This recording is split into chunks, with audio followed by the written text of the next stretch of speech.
Welcome to HFY Galaxy Tales. To enjoy HFY stories, subscribe and like this channel. The council chamber of the Galactic Assessment Bureau smelled like burnt circuits and disappointment. At least, that's what Vree thought as he settled his four legs beneath him, his antennae twitching with irritation. The holographic display in front of him flickered, showing a grainy image of a human female with dark hair pulled back in a tight bun. "This is ridiculous," Vree muttered, his mandibles clicking together. "Absolutely ridiculous." His colleague, Thelma of the Regulus cluster, turned 3 of her 6 eyes toward him. "What's ridiculous is that we've been studying these humans for 6 cycles and still can't figure them out." "They're bipedal," Vree said, as if this explained everything. "Bipedal. They walk on 2 legs with no tail for counterbalance, no secondary limbs for stability. According to every known law of biomechanics, they should be falling over constantly." The hologram shifted, now showing a different image. The human, identified as Lieutenant Kira Vance of the Terran Exploration Corps, stood on the deck of a spacecraft, her arms crossed, a smirk on her face that made Vree's inner stomach churn. "She looks smug," Thelma observed. "She looks dangerous," Vree corrected. The doors to the chamber hissed open, and in walked Commander Kell, a tall, crystalline being whose species had been traversing space for millennia before humans had even invented the wheel. His footsteps echoed with authority. "Status report," Kell demanded, his voice resonating like struck glass. Vree straightened, all 4 of his legs tensing. "Sir, we've completed the preliminary assessment of human physical capabilities. The results are confusing." "Confusing how?" "Well, sir," Vree began, pulling up a data chart that looked like someone had thrown numbers at a wall and hoped for the best. "Humans score poorly on our standard equilibrium tests. Their center of gravity is too high, their base of support is laughably narrow, and they have a disturbing tendency to lean forward when they walk, essentially controlled falling." Kell's form shimmered with what might have been amusement. And yet, Thelma interrupted, her voice carrying a note of frustration that Vree appreciated, "They do things that should be impossible. We have footage of humans walking on narrow beams, climbing vertical surfaces, performing aerial acrobatics. One human even crossed a canyon on a rope using only their feet." "Perhaps our assessment criteria are flawed," Kell suggested. Vree's antennae drooped. "Sir, with respect, our assessment criteria have been refined over 3,000 years and tested on 472 species. The criteria aren't flawed. Humans are just weird." The commander moved closer to the holographic display, studying the image of Lieutenant Vance. "This is the human assigned to our diplomatic vessel?" "Yes, sir," Vree confirmed, already dreading where this was going. "She arrived 2 days ago. She's been making herself at home." "Define making herself at home." Thelma pulled up security footage. "Yesterday, she was observed in the zero-gravity cargo bay, spinning in circles for what she called fun. When asked why she wasn't experiencing the same spatial disorientation that affects other species, she said, and I quote, 'Oh, I used to do gymnastics as a kid, so I'm used to being upside down.'" Kell watched the footage with what Vree assumed was interest, though with crystalline beings, it was hard to tell. Gymnastics? Apparently, human children voluntarily flip themselves upside down and spin around as a recreational activity, Vree explained, his voice heavy with judgment. "They call it a sport. That sounds like a neurological disorder." "That's what I said." Vree's antennae perked up. "But no, apparently it's normal for them. They also have something called roller coasters, which are machines designed to simulate mortal danger for entertainment purposes." Thelma added, "and bungee jumping, where they tie elastic cords to their legs and throw themselves off high places." Kell was silent for a moment, processing this information. "These humans are either the bravest species in the galaxy or the stupidest." "I'm leaning towards stupid, sir," Vree said. The doors hissed open again, and Vree's second stomach dropped as Lieutenant Kira Vance herself walked in. She was tall by human standards, maybe 5 feet 9 inches, with olive skin, sharp brown eyes, and that same infuriating smirk from the hologram. "Sorry I'm late," she said, not sounding sorry at all. "I got lost. This ship has way too many identical hallways. You guys need better signage." Vree felt his mandibles tighten. The ship's navigation system had been designed by the Vorlon Collective, who had mastered spatial engineering when humans were still banging rocks together. There was nothing wrong with the signage. "Lieutenant Vance," Commander Kell greeted, his tone formal. "We were just reviewing your species' physical capabilities." "Oh yeah?" Kira's smirk widened. "Find anything interesting?" "Your species has terrible balance," Vree blurted out before he could stop himself. Kira turned to look at him, one eyebrow raised in a gesture that somehow managed to convey both amusement and challenge. "Is that so?" "It's documented," Vree insisted, pulling up his charts again. "Look at this data. Your center of gravity is too high, your vestibular system is inefficient compared to species with proper sensory organs, and you lack any secondary stabilization appendages. By all accounts, you should be wobbling around like a newly hatched Glorbnak." "A what?" "It's a 6-legged amphibian from Sector 7, Thelma explained helpfully. Baby Glorbnak are notorious for their lack of coordination." Kira crossed her arms, that smirk never leaving her face. "So you're calling humans clumsy?" "I'm calling humans poorly designed for bipedal locomotion," Vree corrected. "There's a difference." "Aha." Kira looked at Commander Kell. "Is this why I was called here? So your science guy could insult my species' evolutionary choices?" "We're conducting a standard assessment," Kell said diplomatically. "All species joining the Galactic Council must undergo physical capability evaluations." "Right, and you've decided humans are basically toddlers learning to walk." "Well," Vree started, but Thelma stepped on one of his legs, silencing him. Kira laughed, and it was not a polite diplomatic laugh. It was the laugh of someone who'd just been dealt a winning hand in a card game. "You know what? Let's test your theory." Vree felt a sense of impending doom settle over him like a heavy blanket. "Test it how?" "Give me a challenge," Kira said, her eyes gleaming.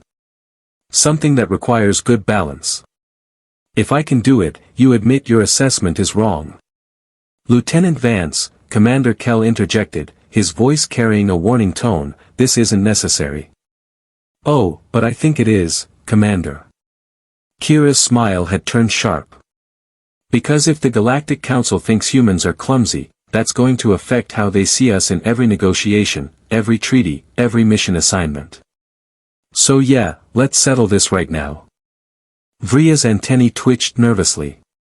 He'd opened his big mandibles, and now he was going to have to follow through.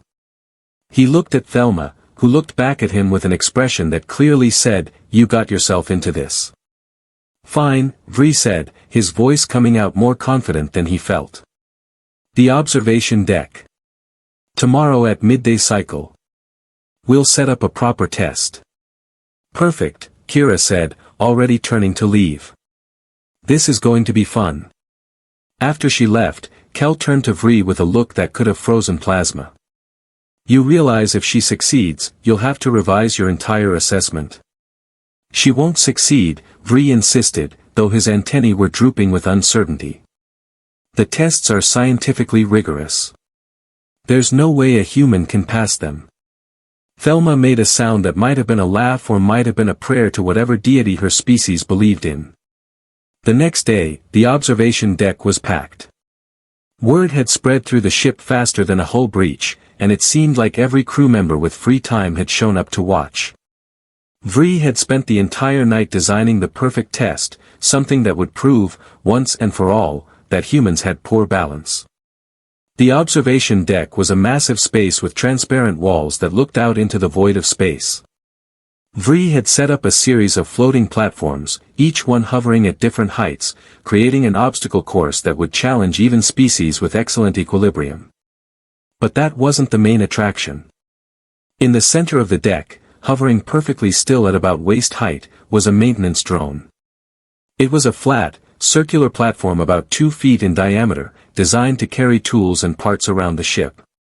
It had anti-gravity stabilizers, but it wasn't designed to support the weight of a person, and it definitely wasn't designed for anyone to stand on it. Vri had programmed it to hover, but with minimal stability protocols. Any significant weight shift would cause it to tilt, spin, or drop. Kira walked in wearing what she called workout clothes, which seemed to be stretchy fabric that allowed for maximum movement. She looked at the setup, then at Vri, and her smirk returned. "A hovering drone?" she asked.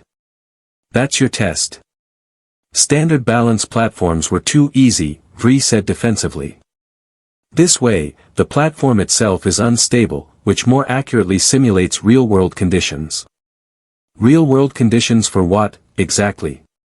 "For any situation where stable footing isn't guaranteed," Vri shot back. "Damaged ship decks, unstable terrain, zero-gravity transitions.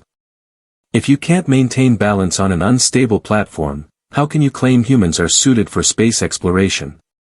Kira nodded slowly, still looking at the drone. "Okay, I see your point.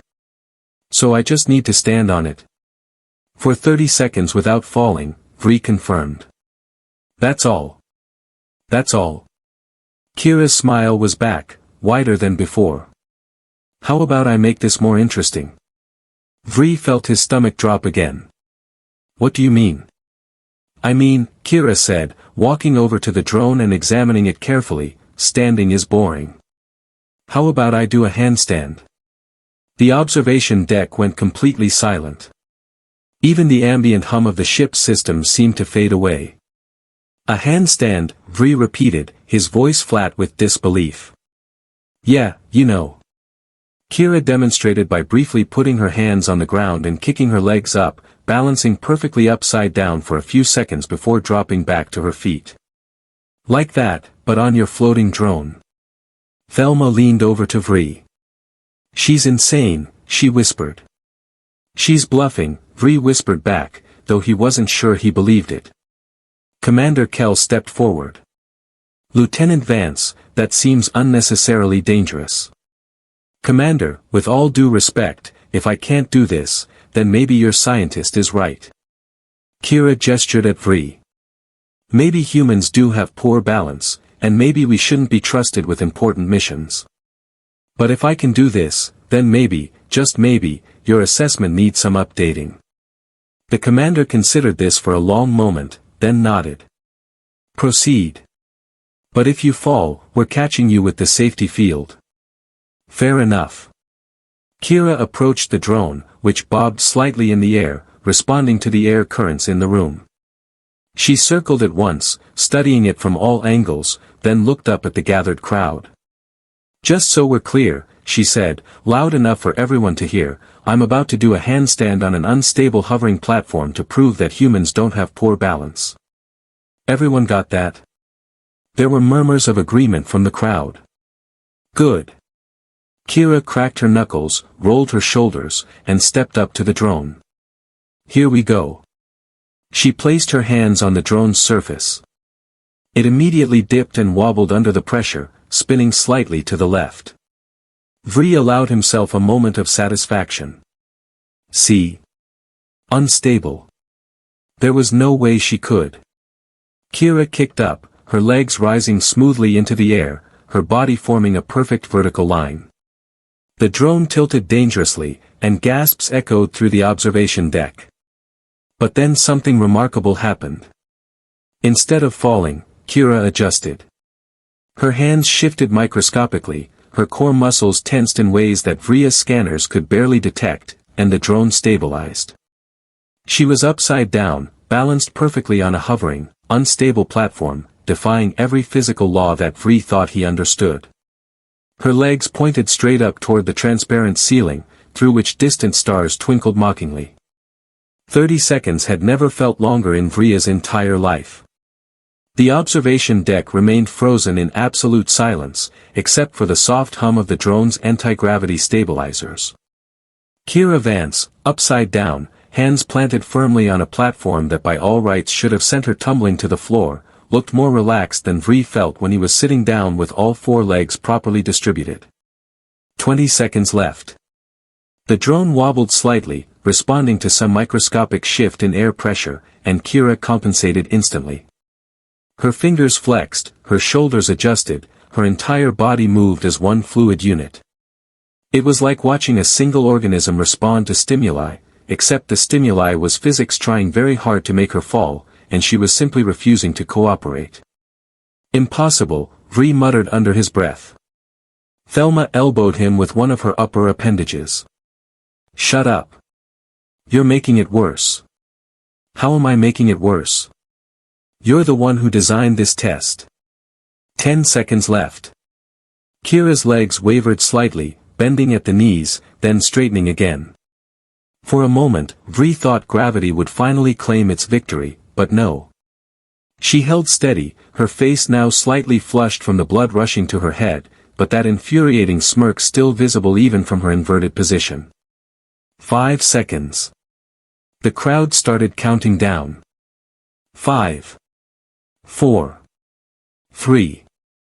2. 1. Kira held the position for an extra 3 seconds, just to make a point, then gracefully lowered her legs back down, planted her feet on the deck, and stood up straight. The observation deck erupted in cheers, whistles, and various alien sounds of approval that ranged from melodic chimes to what sounded like aggressive hissing. She brushed off her hands, walked over to where Vree stood with his mandibles hanging open, and patted him on what she probably thought was his shoulder but was actually his secondary thorax. So, she said, slightly out of breath but grinning like she'd just won the lottery, about that poor balance assessment. Vree couldn't speak. His antennae had gone completely limp. Commander Kell stepped forward, his crystalline form shimmering with what definitely looked like amusement now. Lieutenant Vance, that was quite impressive. Thank you, Commander. Kira glanced back at Vree. Though I should mention, that wasn't even hard. I mean, it was challenging, sure, but if you really want to test human balance, you should see competitive slacklining. What's slacklining? Thelma asked, her curiosity overriding her sense of self-preservation. Oh, it's where you stretch a flat piece of webbing between 2 anchor points, usually trees or posts, and then walk across it. But not like a tightrope, the line bounces and sways. Some people do it hundreds of feet in the air over canyons. Kira said this like it was the most normal thing in the galaxy. There's also parkour, rock climbing without ropes, surfing, skateboarding, and this thing called ice skating where you balance on thin metal blades while sliding across frozen water. Vree found his voice. Why? Why would any species do these things? Kira shrugged. Because it's fun. Because we can. Humans like challenges. We like pushing ourselves to see what we're capable of. Yeah, maybe we're not perfectly designed for balance according to your charts and graphs, but we adapt. That's kind of our thing. Your thing, Vree repeated weakly. Yeah, our thing. Kira looked around at the assembled crowd. Humans don't give up just because something is hard or because the odds are against us. We figure it out. We practice. We fall down a lot, sure, but then we get back up and try again. That's how human children learn to walk in the first place. We fall hundreds of times, but we keep trying until we get it right. An engineer from the plebeian collective, a species with 8 tentacles and no concept of falling, raised one appendage. But doesn't falling hurt? Oh yeah, it hurts like hell, Kira confirmed cheerfully. I've broken 3 bones learning various balance sports. Fractured my wrist skateboarding when I was 12, broke my ankle rock climbing at 16, and cracked a rib doing gymnastics at 20. The crowd made various sounds of horror and sympathy. And you continued these activities? Commander Kell asked, genuinely puzzled. Well, yeah. You don't let a few broken bones stop you from doing what you love. Kira noticed their expressions and laughed. Oh come on, it's not that bad. Humans heal pretty well. Plus, we invented things like casts and pain medication specifically so we can recover and get back to doing dangerous stuff. Vria's scientific mind was reeling. You developed medical technology specifically to enable continued risky behavior.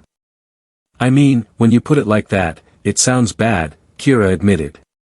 But think about it from another angle. Every time a human falls and gets hurt, we learn something. We learn our limits, we learn how to fall safely, we learn how to prevent that injury next time. It's all data collection, just more painful than your method. Thelma was furiously taking notes. This explains so much about human space exploration history. What do you mean? Kira asked. Well, Thelma pulled up a holographic display showing Earth's historical timeline. Humans went from first powered flight to landing on your moon in only 66 years. Most species take at least 200 years to make that progression. And your early space program had a failure rate that would have ended any other species' space ambitions permanently.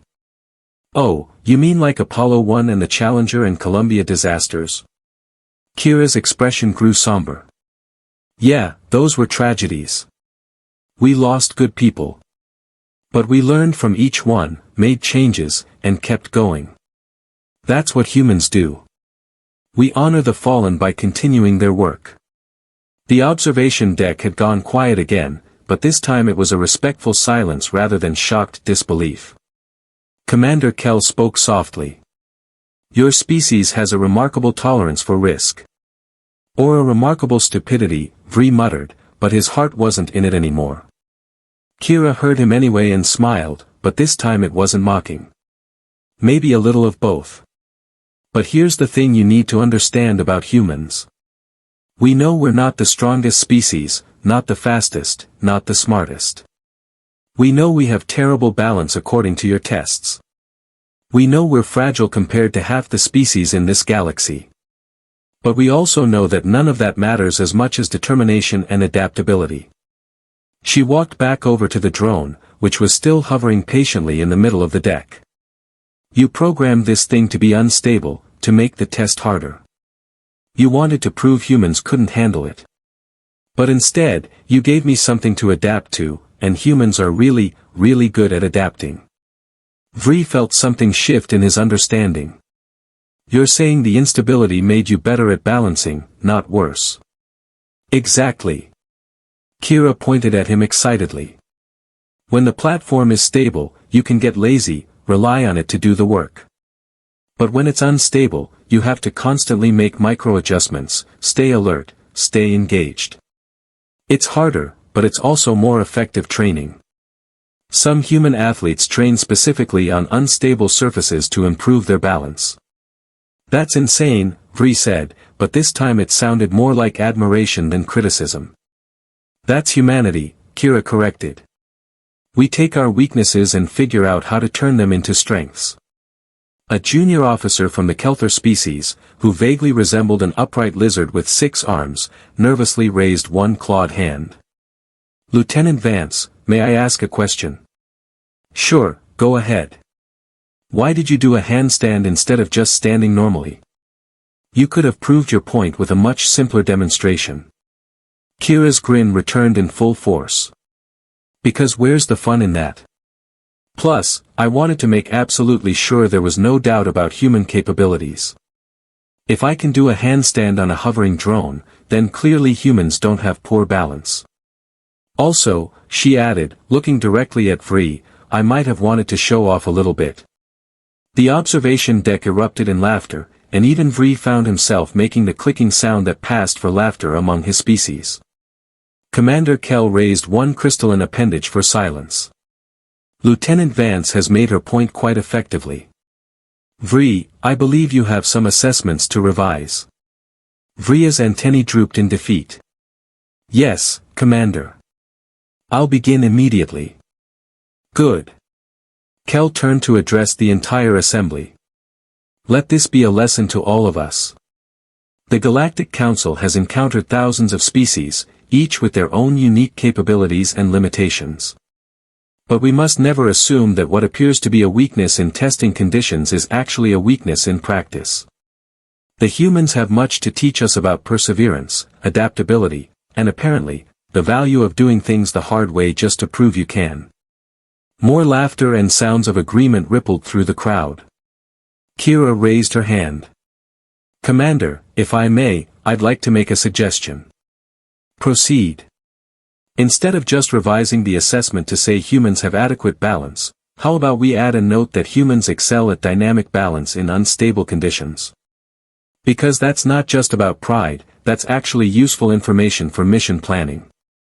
If you need someone to navigate shifting terrain, damaged structures, or unpredictable environments, humans are probably a good choice.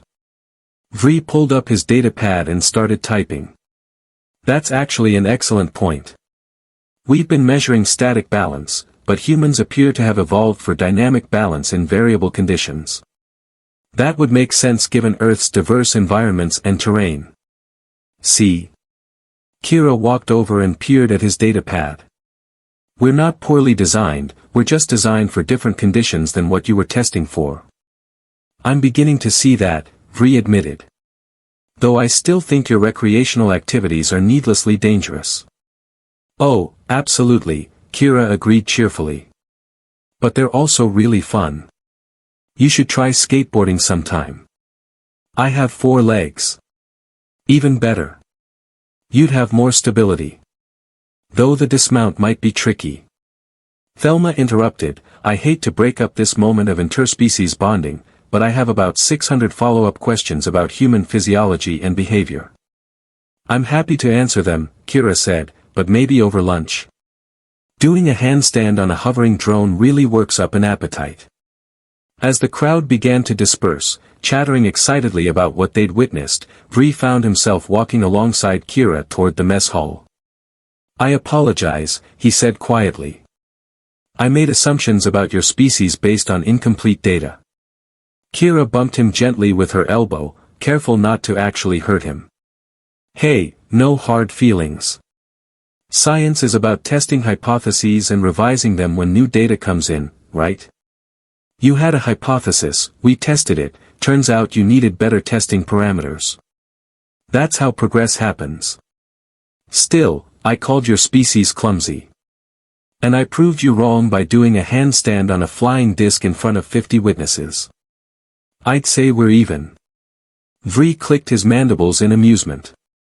You humans really don't hold grudges, do you? Oh, we absolutely hold grudges, Kira corrected. We just pick our battles. This one ended in my favor, so I can afford to be gracious about it. They entered the mess hall, which was already buzzing with excitement about the demonstration. Several crew members called out congratulations to Kira, who waved and smiled in response. As they got their food, Vri asked, what other surprising capabilities do humans have that we might have missed in our assessments? Kira thought about it while selecting something that looked vaguely like pasta from the human-compatible food dispensers. Well, there's our endurance. Humans can run longer distances than most predators on Earth. There's our throwing accuracy, we're one of the only species that evolved to throw objects with precision. Oh, and our pattern recognition is pretty remarkable. We see faces in clouds, constellations in stars, meaning in chaos.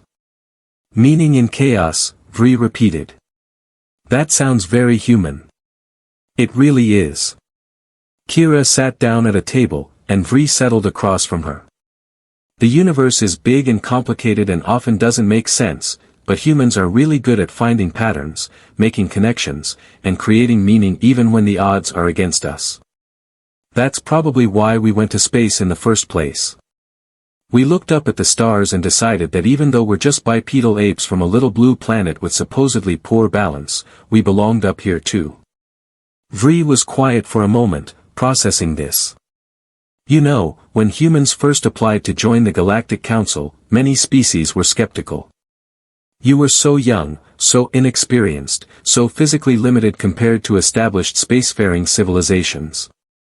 And now?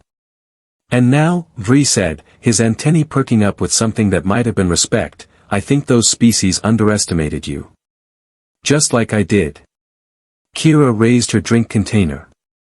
To underestimation and the joy of proving people wrong. Vri touched his own container to hers.